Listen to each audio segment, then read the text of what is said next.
НАТОның шығыс қанатындағы Литвада неміс әскери қызметшілер электромагниттік спектрді бақылап отыр. Мұнда атыста, жарылыста жоқ дегенмен операция жүріп жатыр. Электрондық соғыс, қысқаша ЭЛОКА деп аталатын бұл бағыт барлау ақпараттарын жинауға және төтенше жағдайда қарсыластың байланыс жүйелерін бұғаттауға арналған. Wir werden eingesetzt an verschiedenen Stellungen hier in diesem Bereich, entlang der belarussischen Grenze. Das bedeutet, wenn wir zum Beispiel in diese Richtung gucken, haben wir da drüben die Waldkante. Das sind ungefähr 2000 Meter bis zur belarussischen Grenze, also relativ nah.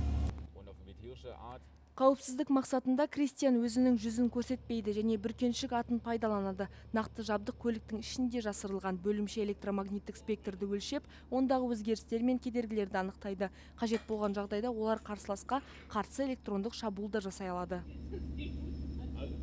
Einfaches Beispiel, wir stören Kommunikation.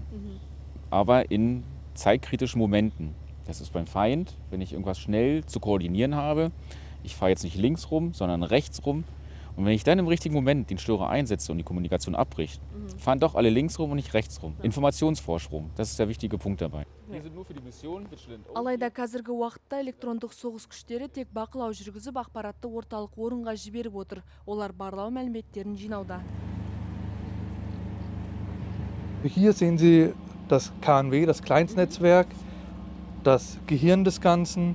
Hier laufen alle Informationen zusammen und werden dann auch weiterverteilt.